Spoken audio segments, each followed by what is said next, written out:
सर्वेभ्यः सुप्रभातम। आज की इस कक्षा में हम पिछली कक्षा में जो पढ़ रहे थे संधि, उसी क्रम में हम आगे बढ़ते हैं, जिसमें हमने पिछली कक्षा में पढ़ा हुआ था कि स्वर संधि में कौन कौन से स्वर वर्ण में कौन कौन से वर्ण आते हैं और किस प्रकार उसका संधि में उपयोग होता है, इसे जानने के लिए हम और आगे बढ़ते हैं। जिसमें ये उदाहरण दिया गया है, स्वर संधि में 5 प्रकार बताए गए थे, जिनका नाम हमने देखा पिछली कक्षा में। स्वर संधि में वो 5 नाम हमें याद रखने पड़ेंगे, तभी हमें वो चीजें और क्रमशः याद रखनी होगी। आप में से कौन है जो मुझे ये बताएंगे कि स्वर संधि में कौन कौन से प्रकार आते हैं?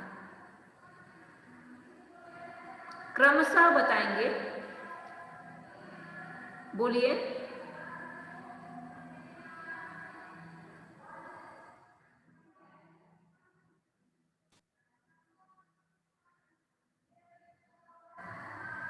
बोलिए बेटा। कल हमने पढ़ा था कि स्वर संधि में 5 उसके प्रकार होते हैं, और इसे मैंने आपको कल ही बताया था कि जब हम इसे क्रमशः याद रखेंगे तब उस स्थिति में इसकी परिभाषा और इसके उपयोग या कौन से शब्द किस तरह परिवर्तित होते हैं, ये हमें याद रखने में आसानी होगी। तो आप में से किसने याद रखा है, बोलिए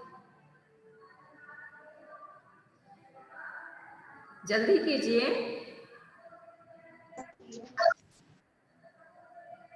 आप सभी अनम्यूट हैं। आप कोई अपना माइक अनम्यूट कीजिए और बोलिए।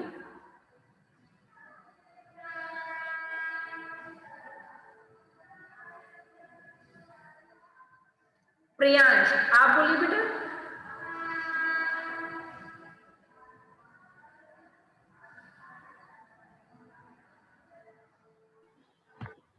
Yes ma'am. स्वर संधि के 5 जो प्रकार हैं उन्हें क्रमशः बताइए।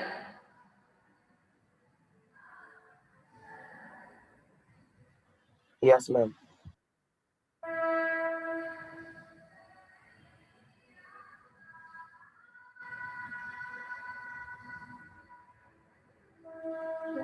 Ma'am don't know. क्यों ढूंढना पड़ रहा है बेटा? ढूंढिए मत, आपको जो याद होगा वो बताइए। मैम नहीं याद है। अच्छा, और कौन है जिनको याद है? तो इसमें सबसे पहले आ जाएगा दीर्घ स्वर संधि, दूसरा आ जाएगा गुण स्वर संधि, तीसरा वृद्धि स्वर संधि, चौथा यण स्वर संधि और 5वां अयादी स्वर संधि। ये हमें क्रमशः याद रखना होगा। याद रख लीजिए। पहले क्या आएगा, रिपीट कीजिए मेरे साथ, दोहराइए। पहला आएगा, बोलेंगे तो याद रहेगा, और ऐसे ही नहीं बोलेंगे तो फिर वो चीजें नहीं बन पाएगी या हमारे ध्यान में नहीं रहेगा। पहला होगा दीर्घ स्वर संधि, दूसरा होगा इसमें गुण स्वर संधि, तीसरा वृद्धि। दीर्घ और वृद्धि में कंफ्यूज होते हैं आप लोग, तो तीसरा हो जाएगा इसमें वृद्धि स्वर संधि, चौथा यण स्वर संधि और 5वां अयादी स्वर संधि। दीर्घ संधि में क्या होता है? दीर्घ संधि में ये हमने यहां देखा था कि अ या आ, ये दोनों का जब उपयोग किया जाएगा तो हमें परिणाम आ के रूप में ही मिलेगा। तो हमें ध्यान में रखना होगा दीर्घ संधि, दीर्घ वर्ण, स्वर वर्ण, दीर्घ स्वर वर्ण कितने हैं हमारे संस्कृत में? 8। कौन कौन से हैं वो? आ, बड़ी, बड़ाऊ, बड़ा ऋषि, ऐनक, ओखली, औरत। तो इस तरह से ये 8 हो गए।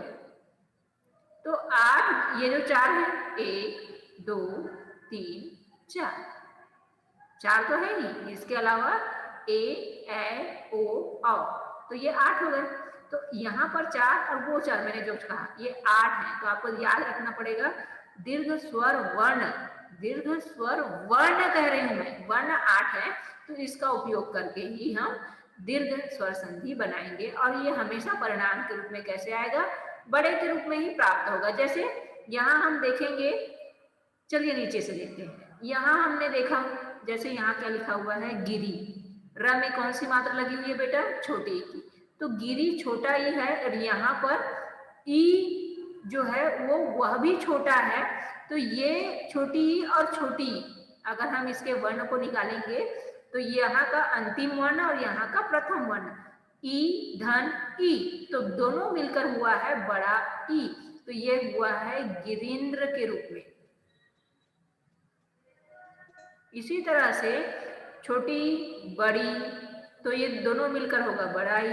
अर्थात यह कहने से का तात्पर्य है कि उसके जैसे ही मात्रा के दीर्घ रूप में वह परिवर्तित होगा, उसके जैसे ही। जैसे आ जो है वो ई में परिवर्तित नहीं होगा, अ के साथ आ की जोड़ी रहेगी, छोटी ई के साथ बड़ी ई की जोड़ी रहेगी, छोटे ऊ के साथ बड़े ऊ की जोड़ी रहेगी, छोटे री के साथ बड़ी री की जोड़ी रहेगी। इस तरह से ये जोड़ियों में ही होगी, परिवर्तित होगी, किसी और दूसरे में परिवर्तित नहीं होगी। अगर आप देखेंगे ये जो धन लिखा हुआ है, धन के पहले अगर आप जाएंगे तो वो उसी का पहला हुआ रूप है, उसी का छोटा या बड़ा रूप मिलेगा जो कि इस धन के बाद का वर्ण होगा। जैसे यहाँ अगर स में छोटा ऊ लगा है तो यहाँ पर भी ऊ ही है, ई नहीं है या ए नहीं है या री नहीं है, अलग नहीं है, एक जैसा ही है। तो इसी तरह के शब्दों का जहां जोड़ होता है उसे दीर्घ स्वर संधि कहा गया है। याद रहेगा ये। उसी तरह के रूप, धन के पहले भी उसी का छोटा या बड़ा रहेगा और धन के बाद भी उसी का छोटा या बड़ा रहेगा, तो इसे ही दीर्घ स्वर संधि कहेंगे, ये याद रहेगा। दूसरा इसमें कहा गया है गुण स्वर संधि। गुण स्वर संधि इसलिए अब इसका क्रम आ गया, यहाँ पर जहां तक हम री तक जा रहे थे, री तक ही गए हैं ना, तो री तक जा रहे थे, अब इसके आगे का भाग आएगा, आगे का भाग आएगा तो ये अब क्या होगा, एक तरफ अ और आ रहेगा, एक तरफ अर्थात धन के पहले अ या आ रहेगा और धन के पीछे ई या बड़ी ई रहेगी। देखिए ई या बड़ी ई रहेगी, ये फर्स्ट पार्ट हुआ।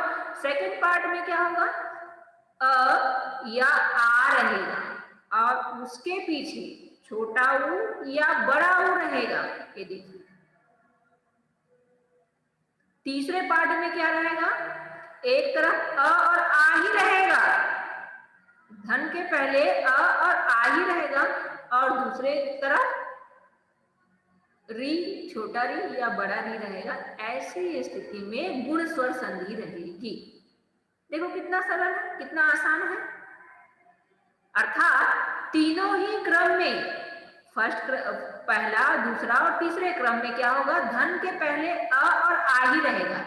पहले वाले क्रम में अ आ के बाद क्या आता है, ई और बड़ा ई आता है, ई और बड़ा ई रहेगा, तो ये पहला क्रम हुआ। दूसरे क्रम में छोटा ऊ या बड़ा ऊ रहेगा, तीसरे क्रम में री, छोटी री या बड़ी री रहेगी। तो ये इस तरह के जो शब्द आएंगे वो क्या होंगे, वे गुण स्वर संधि होंगे।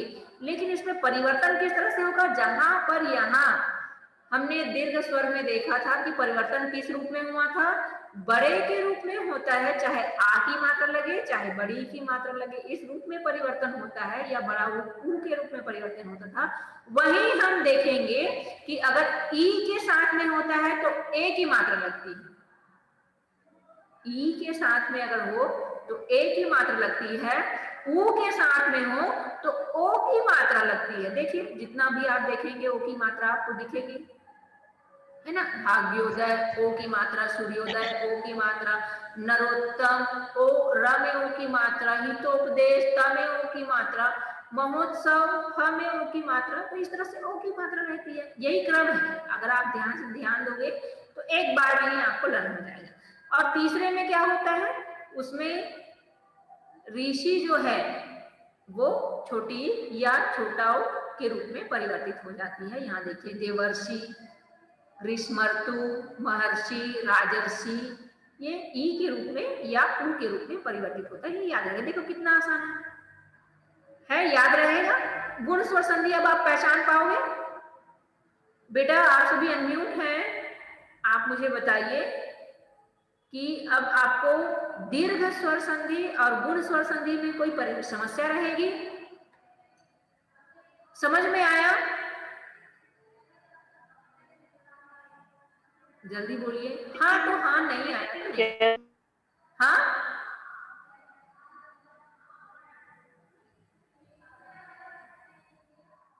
आप लोग फिर एकदम शांत रहते हो तो ये आप लोगों के लिए थोड़ा सा गलत हो जाता है। और मैंने आपको कल एक काम दिया था। कितने लोग ऐसे हैं जिन्होंने 10th का प्री बोर्ड या बोर्ड का पेपर देखा है? मैंने आपको ये काम दिया था, देखना ऐसा बोली थी। कितने लोगों ने देखा है?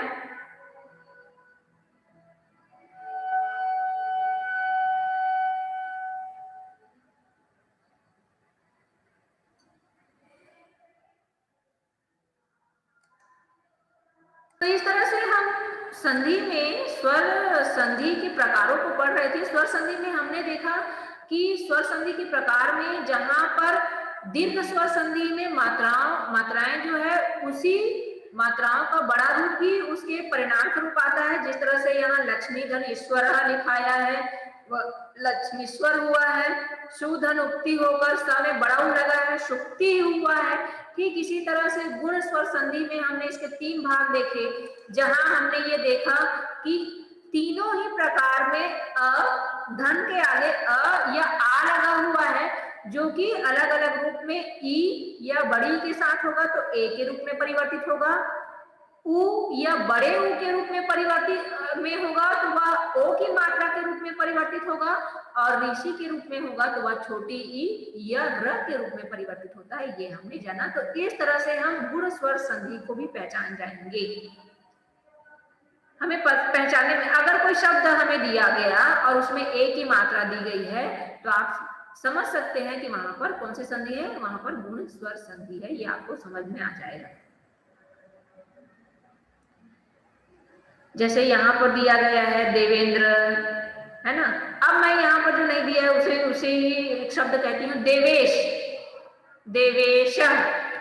देवेश का विच्छेद कौन करेंगे बताइए? वर्ण चलिए संधि विच्छेद कीजिए। देवेश,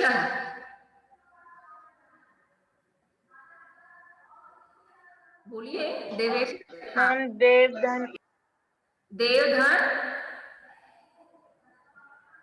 देवधन। बेटा आपकी आवाज कट रही है। देवधन ईशः, बिल्कुल सही कहा आपने। देवधन ईशः, तो ई की मात्रा, बड़ी ई की मात्रा आ गई यहाँ पर, इसलिए वो देवेशः हुआ, इसलिए यह गुण स्वर संधि होगी। ठीक इसी तरह से हम आगे बढ़ते चलेंगे, ये ध्यान में रखना है हमें। अब आता है वृद्धि। अब जो आपको थोड़ा सा अंतर इसमें समझ में आएगा वो है कि जहां पर ध्यान रखना पड़ेगा किसे, दीर्घ संधि को। इसी में कंफ्यूज होते हो आप। दीर्घ स्वर संधि में उसी से संबंधित मात्रा होती है, ये याद रखना। अगर यहाँ अ रहेगा तो यहाँ आ रहेगा, तो उसी का जोड़ी वाला जो स्वर है वह उसके धन के आगे पीछे रहेगा। ये दीर्घ में होता है। वृद्धि में क्या होता है? वृद्धि में, वृद्धि जैसा कि नाम से स्पष्ट है, दीर्घ अर्थात बड़ा, और वृद्धि अर्थात कि उसी का आगे का रूप। तो आगे का रूप जो वो होगा किस तरह से होगा देखिए। अब इसमें क्या होगा, एक तरफ धन के पहले अ या आ रहेगा। देखिए यहाँ जैसे धन के पहले आ है, लता, तथा, सदा, जल, अ या आ रहेगा। मैंने कहा एक तरफ जहां धन के पहले अ या आ रहेगा, वहीं दूसरी ओर धन के बाद एड़ी का ए या ऐनक का ए होगा, एड़ी का ए या ओखली का ओ होगा, सॉरी एड़ी का ए या ओखली का ओ होगा। तो ऐसी जो संधि होगी वह वृद्धि स्वर संधि कहलाएगी। वृद्धि स्वर संधि कहलाएगी। एक तरफ अ या आ रहेगा और दूसरी तरफ एड़ी का ए या ओ रहेगा, तो ये वृद्धि स्वर संधि रहेगी। याद रहेगा, कितना आसान है, इसका एक ही है। अब ये किस रूप में परिवर्तित होगा? ए के रूप में परिवर्तित होगा। मम धन एव, ममैव, एक धन एकम, एकैकम। तो ए की जहां मात्रा आपको दिखेगी तो आप समझ जाइएगा ए का रूप किसमें परिवर्तित हो रहा है? ए की तरह परिवर्तित हो रहा है। और ओ इसका बड़ा रूप आ गया, तो ओ के बाद क्या आता है? अ, तो अ के रूप में परिवर्तित होगा। ए के रूप में परिवर्तित होगा और ओ औ के रूप में परिवर्तित होगा। तो यही क्या रहेगा? यही वृद्धि स्वर संधि होगी। ठीक है, ठीक है। आज की, अच्छा अभी समय है ना,